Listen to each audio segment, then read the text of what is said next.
Guess what? Kindness, it feels like it's in short demand nowadays. In this modern day world, random acts of kindness, even intentional acts of kindness, can often feel like it's just unexpected. You ever do anything kind for somebody, expect nothing in return? The last 2 days, I've had 2 people reach out to me from my past, both needing help with a situation. And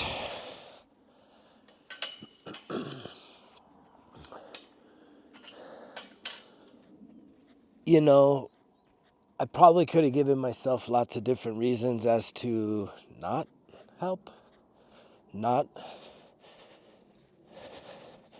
even go out of my way to a certain extent. However, I believe that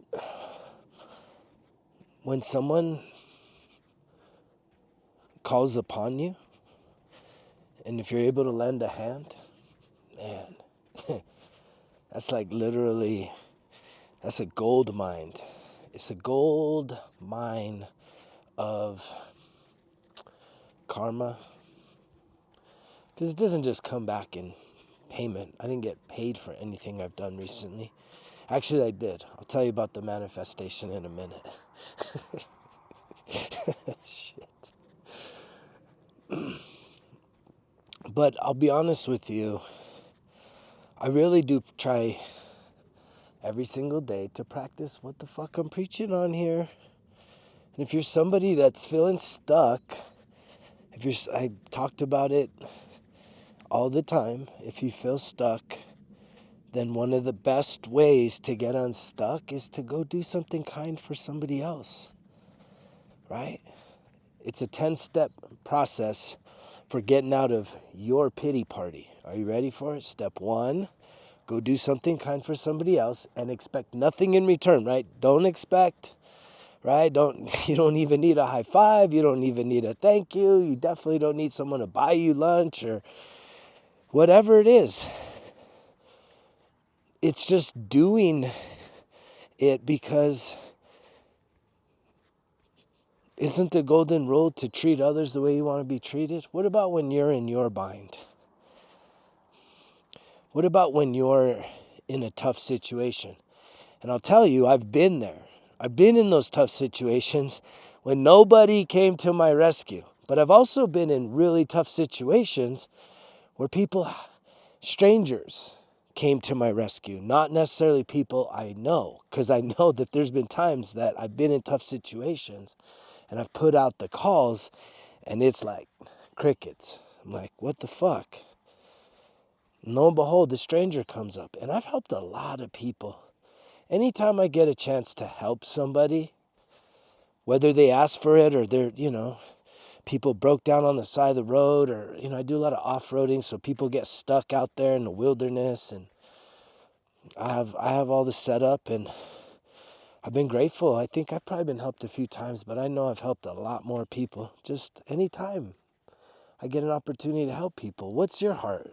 Where are you at when it comes to showing kindness, acts of service, volunteering, right? That's a huge part of my game. I love volunteering. I got the text today to go to California, go do disaster response, and it's like, fuck, I really would love to go, but I don't think I'm going to be able to go. I'm on this whole other vibe right now. And this right here needs my attention. It needs my commitment. It needs me to just continue moving this ball forward. And how do I do that? How do I move the ball forward? How am I building results kill excuses? Well, it's by continuing to work on myself, right? And for me, the lessons of this journey, what got me going, I tell you all the time, is like I had to have the bottom drop out. Like that's literally what it took. And I had plenty of caution signs. And I blew right past those. I could have came peacefully, but I'm someone that needs to learn the hardest lessons. And I hope I'm not talking to people that need to learn the hardest lessons, but, if that's how it is, that's how it is. I'm at peace with it. If you need the hardest lessons, so be it. That's great. That's wonderful, right? Better to get the hardest lessons and have an opportunity to shift up than to just keep doing the same old thing and expecting something different to happen. We call that insanity, right? Is that still considered insanity? Doing the same thing over and over and over again and expecting different results? I was that guy. Stubborn, man. Stubborn. I was so stubborn. But what's kept me going for 13 years is progress, is seeing success. It's like the farther away I've gotten from being an alcoholic, being someone that was very dependent on alcohol to have fun. And it's like, the more my mind cleared and the more that I started to, work on the emotions, getting the help, getting the therapy, trying to figure myself out. Look, there's a cute little bunny again. I love him so much. He's right there. There's his little butt.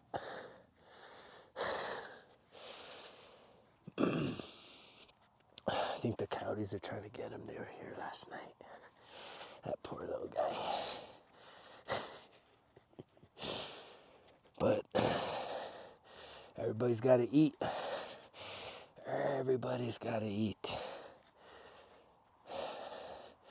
It's a fact of life.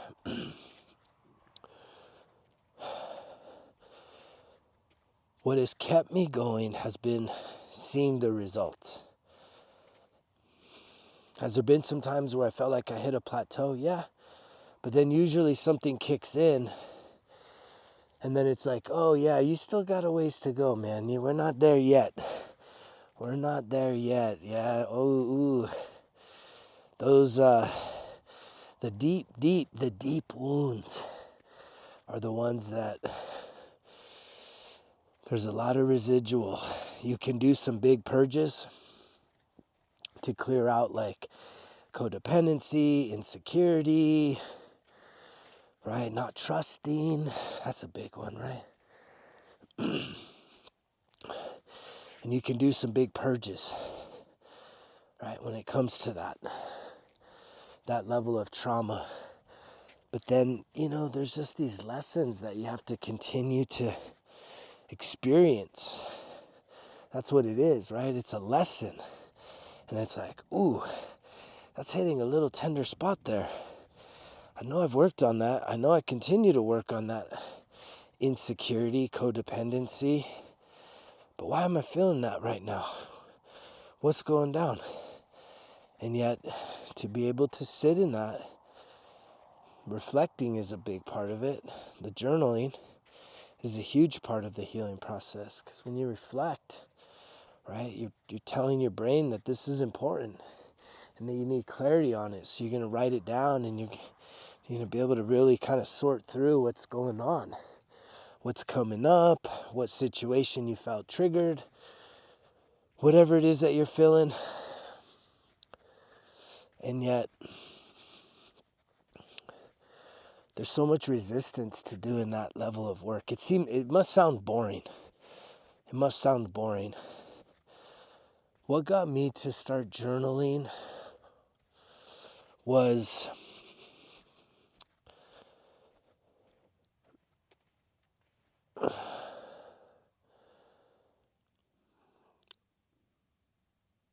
when I started to really put together some goals for my life. When I started to have a vision for turning my life around. Like, not just getting sober, but again, I'm somebody in 0809 when the economy fell off the cliff. Like, I was a rising star. I was a shooting star. And I came crashing down. Boom, the economy collapsed. Fuck, I took a major hit. And I played small for a long time. And along the healing journey, coming off of the divorce, that's pretty much So we're talking within the last 5 years is when I really started journaling a lot and incorporating that. And the reason why I didn't do a lot of journaling prior to that is I went back to school, college, and I finished 3 college degrees, a master's in business administration, which if you know business degrees are, a lot of papers, a lot of writing, a lot of writing. And so it was kind of coming off of that, and I did back-to-back political campaigns, city council level, and then the divorce happened. And so I had chalked up the loss on the marriage, and I had walked out with 3 college degrees in my back pocket, which was nice. It's nice to dust those off if you ever need it. It's kind of plan B, right? College won't get you rich, and it may not even teach you a whole lot, but in this society, we still value it. And if there's ever a job that requires college, you're going to get paid more, even if it's not even applicable to what it is that you're doing. If you have a degree, it's just more money, not getting you rich. But it would also never hurt you. So that's sort of the other side of this. And I used to never value it. I said, I got this. I don't need that shit. Piece of paper, bullshit. I don't need that. Wipe my ass with it. I kind of had that stupid attitude. Which, when I went and earned it, felt good. My kids got to see something that I don't remember seeing as a kid. 3 college degrees, 3 college graduations. Yeah, I don't remember seeing that as a kid. I was a first gen graduate.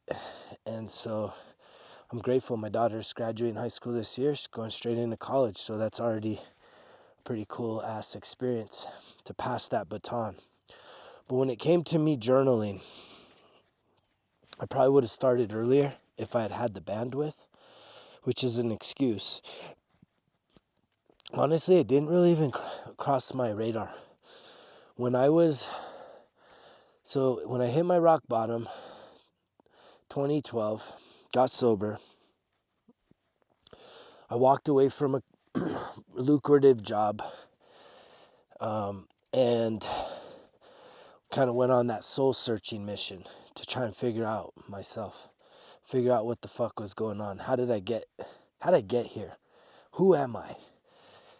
And in that process, after about a year, I found myself in school, and then that's when I went back to college. So that really kind of flipped the switch for me. It's like going back to school. Yay, can't wait to go back to school. And I went on the warpath. Like 3 college degrees in like 3.5 years. Yeah, that was a series, like I was relentless. And I also built an nationally award-winning Veterans Resource Center at a local community college out here in northern New Mexico. That's all documented. Military Times level documentation. Won some national awards from doing that, helping veterans. I was named the Student Veterans of America Student Advisor of the Year 2017. So I definitely was locked in when it came to the college thing, which it was in there that I started re-engaging with exercise. There was a cohort of us veterans that had kind of let it go, and we took on this big challenge to do a ruck, a marathon length ruck, 26.3, what's the marathon, 26.2 miles out in the desert. And so we trained, and as we were training, fitness started to kick back in, eating healthier started to kick back in, and then that eventually led to getting back in the gym. So that's kind of how all these pieces came together. But the academics that's a mental exercise, isn't it? Yeah, the academics is definitely a mental exercise. So as I got sober, my mind cleared, right? And I was able to re-engage in academics. So that's just like a reinforcement of the mental. And then I was going to therapy throughout all this. So I was trying to figure out I was doing my best to try and figure out the emotions, but I hadn't really gotten to the depths of them. I went more from the mind into the spiritual, into the physical. I skipped the emotional stuff. The emotional stuff didn't really start to get deep until after the divorce, and then even after the first long-term relationship I was in that ended in total fucking heartbreak. And I was grateful I just had the right therapist at the right time, and me and her worked through it all. Major, powerful. Yeah, we worked through a lot.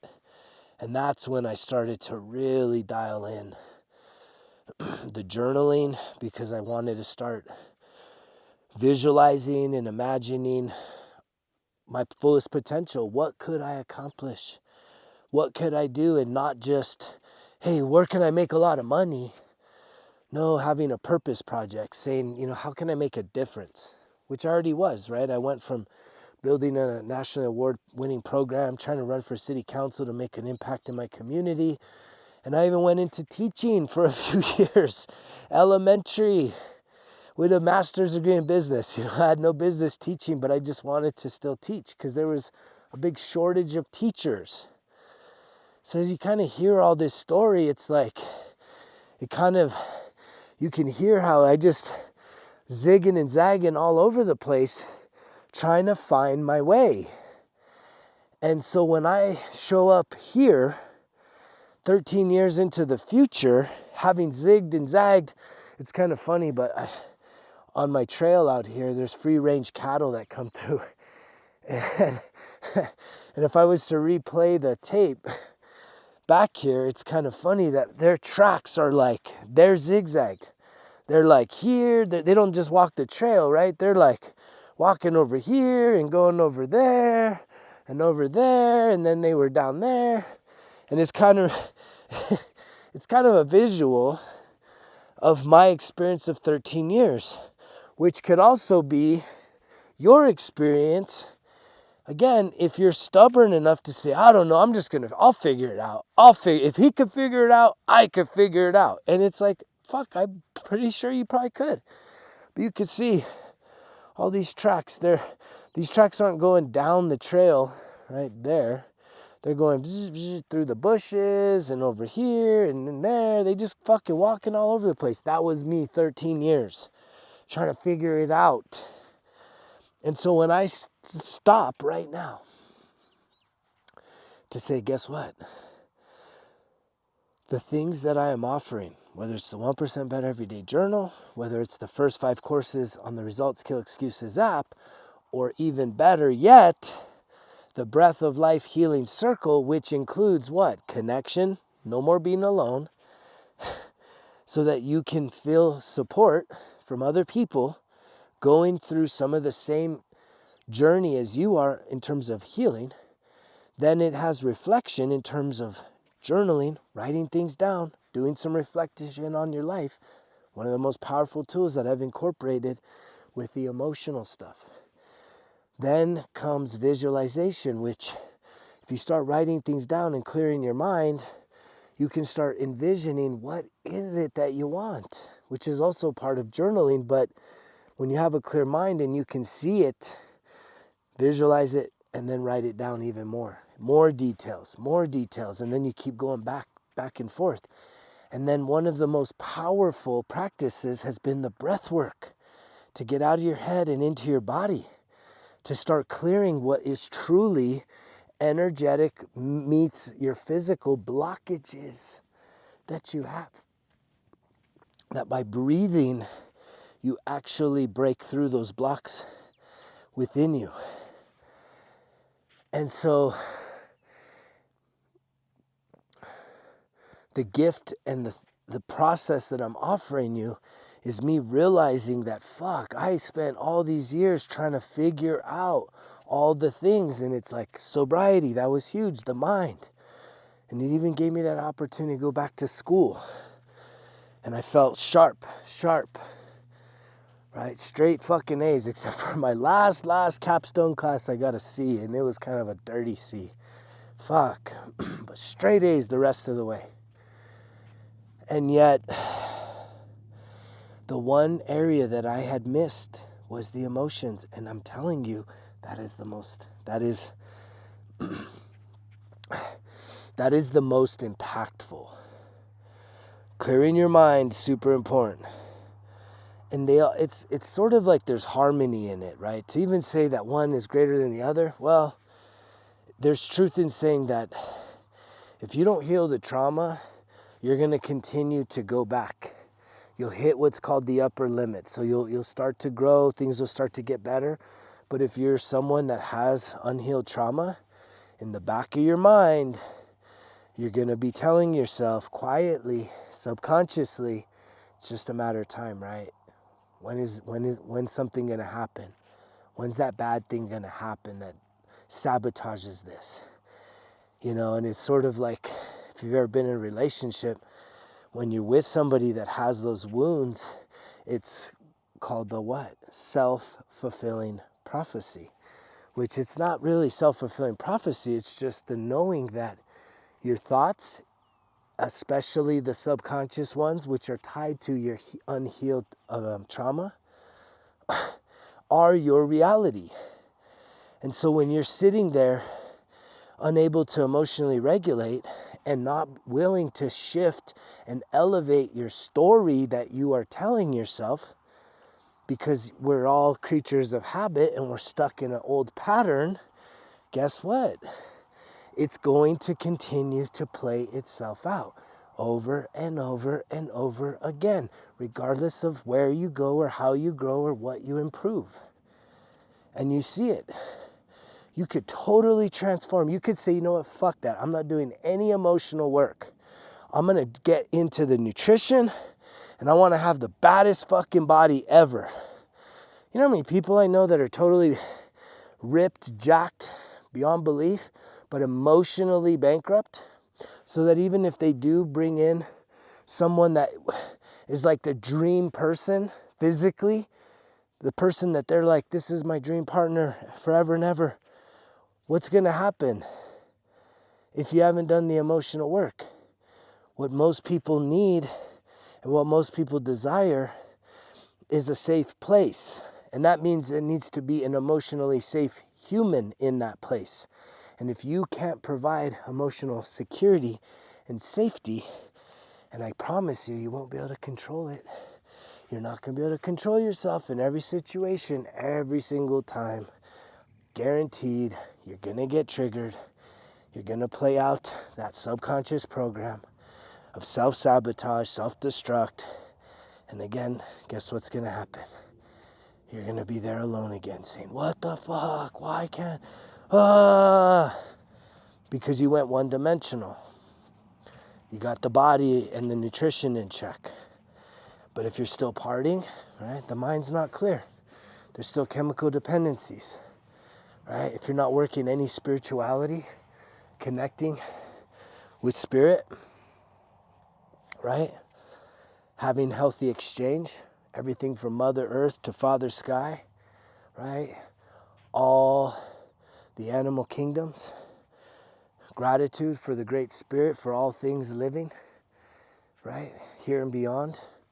If you don't have any kind of spirituality to yourself as well, right? You're missing a huge chunk of the harmonious alignment that needs to take place within you, right? Mental, emotional, spiritual, and physical. You get those four things, those four aspects of your life aligned, you're unstoppable. And this is what I figured out. Because again, I was sober for 8 years, got divorced. Mind was really clear. I was even kind of spiritual. I was like doing Christianity stuff, but still having meltdowns with my wife. We were both very faithful Christians and still arguing and fighting because guess what? All the church services, all the Bible studies, all the prayers, all the worship, songs didn't heal any emotions. I'm sorry to say that. It healed zero subconscious emotional programs. So guess what? I was still eating unhealthy, even though I was exercising a lot, going to church, carrying around all this weight, feeling like shit underneath the surface. And yet, I thought that restarting my life in terms of a divorce was going to reset everything. That I was like, yes, I'm ready. Let me just call in this person, a whole new fresh start. And I finally found somebody, and it was like the greatest connection I'd ever had. And what do these connections do? They magnetize and they bring to the surface the things that need to be healed within us to heal the trauma. And that's exactly what happened. It was so painful. But coming out of that, I finally said, all right, I got to get the emotional stuff. I got to go in the time machine. And if you're somebody that wants to avoid that, that's a huge mistake on your part. You're gonna handicap yourself. Guaranteed, mark my words. At some point, you'll have to have the awakening to be like, you know what, I gotta go back in there. I gotta reprogram, because that is what the emotional wounds, the trauma does, is it's being stored at the subconscious level. That's why you can't control this shit. So that when you get triggered, that program runs and you're not in control. You're the fucking bystander.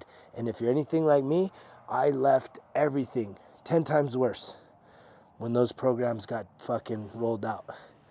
And I felt so fucking powerless, so helpless, that's what got me going on this path from self-sabotage to self-mastery, right? And I invite you to do the same here with me. It's not too late to sign up. Breath of Life Healing Circle. We're meeting 3 Sundays a month. June has 4 just as a bonus, and it's not too late to sign up. You don't have to show up and know everything. That's the whole point of it. It's an invitation for you to just come as you are. But again, I ask, have a clear mind, an open heart, and a willingness to participate. That's all you got to do. You do that, I guarantee you're going to start to feel some things, because I'm tying in all of the lessons over this 13 years. Don't be like the cows, just wandering all over the this is a national forest out here where I live. They're just wandering all over the forest, right? When there's a fucking beautiful trail. There's a beautiful trail that I fucking taught myself how to drive a skid steer on, right? I marked it out and I carved out a beautiful trail.